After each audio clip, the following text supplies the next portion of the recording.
Welcome back to the Dragon's Lair, everybody. My name is Wade, and this is my show Let's Talk, where we talk about Warhammer 40k. So we are well on our way into 11th edition now, and we're going through the 11th edition rules, and I'm just like talking to you about how to play the game. This is a part of a whole series, so if you have questions about like the pre-game and the setup, go ahead and check out the other videos in this playlist. And also, I am using the event companion pack for a lot of this. So, for instance, if you're playing a casual game with some friends, and you want to decide who goes first in a different way, or who the attacker and the defender is in a different way, that's okay. You can play how you want to play as long as you and your opponent agree on that.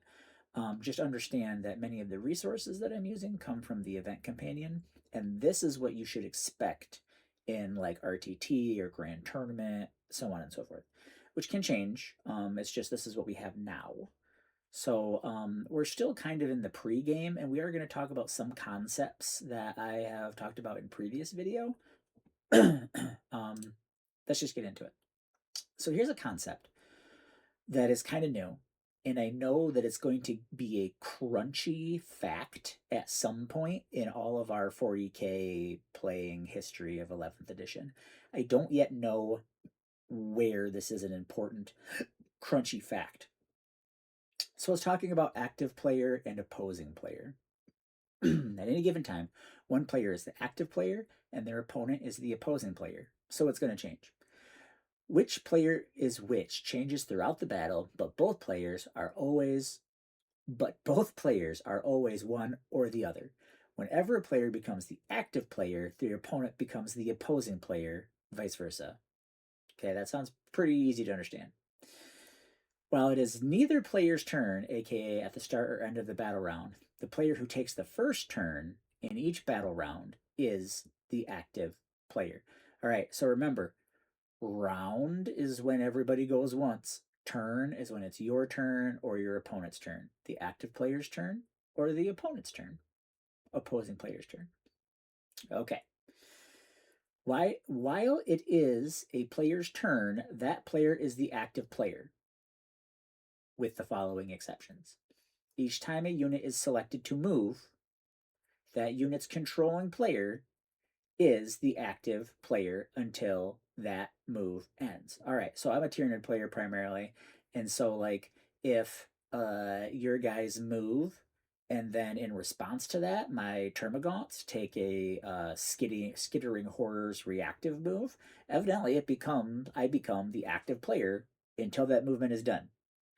Just like each time a unit is selected to shoot or selected to fight, that unit's controlling player is the active player until those attacks are resolved.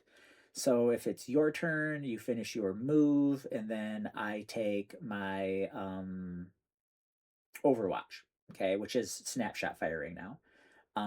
But anyways, then evidently I am the active player, and I know that there's going to be a crunchy active player rule at some point. I just haven't found it yet.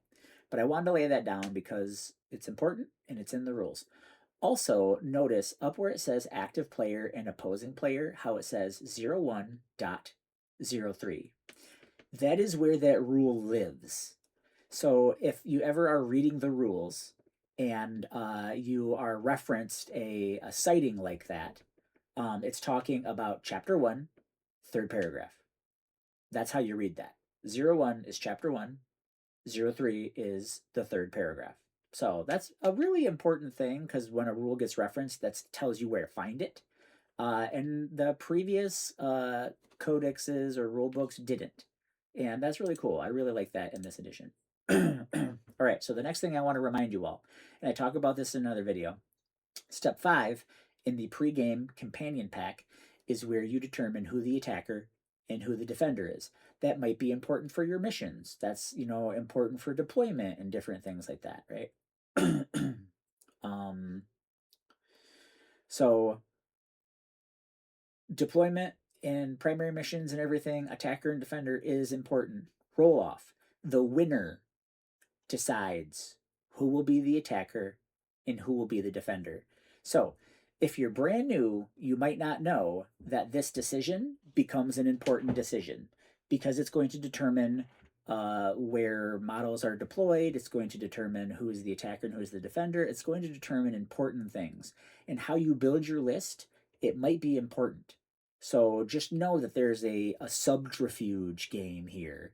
And like maybe if you're a balls to the walls orc player who's just going to charge and wah and get into close combat on your first turn or turn two, maybe that doesn't matter to you. Okay. Maybe your play style, this doesn't matter. Okay, cool. Good for you. Other people, it will matter. So that's step 5 in the companion pack. Step 8, talking about deployment, defenders deploy first.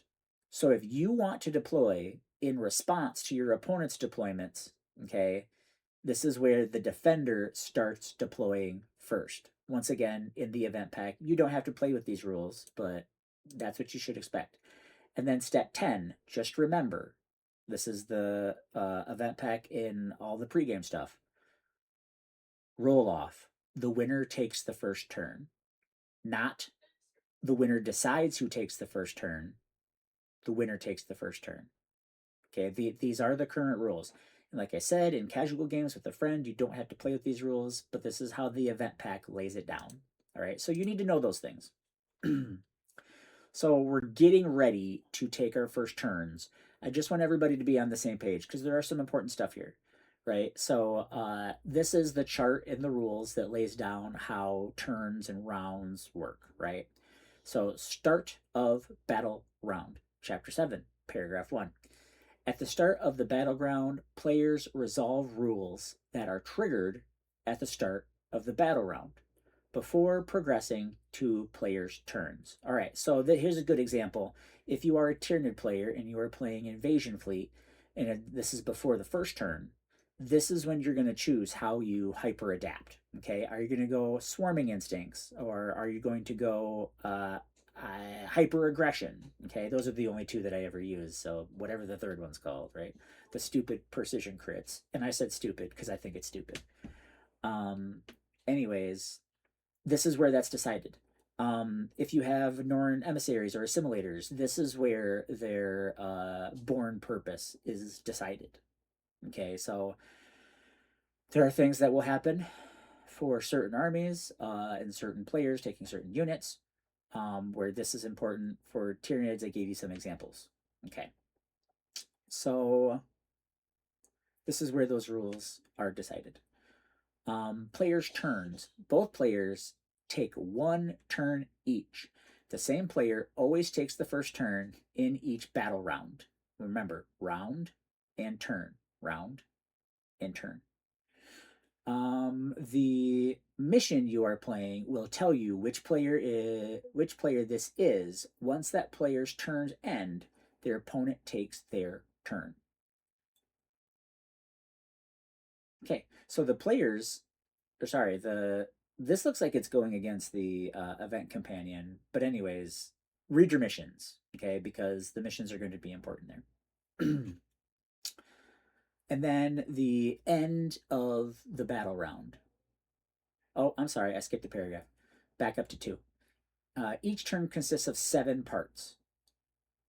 First, the start of the turn step, then a series of 5 phases, which is going to be command, move, shoot, charge, and fight. Okay, and we'll get into all that, but we're just doing one step at a time. Then a series of 5 phases resolved in order, shown opposite. I'll show you that later. And then the end of turn step. All right, here's where the end of turn step becomes important. Rules that are triggered at the end of the battle round are resolved now in the following order, and this is important. First resolve rules triggered at this point other than mission rules. Okay, so this is the step, the part where you are going to sort out everything that needs to be sorted out in order for you to score on your primary mission or maybe even secondary missions. Okay, so you're sort of doing like a cleanup of the battlefield and a resolution of a lot of things that were going on so that you can accurately score in your primary mission.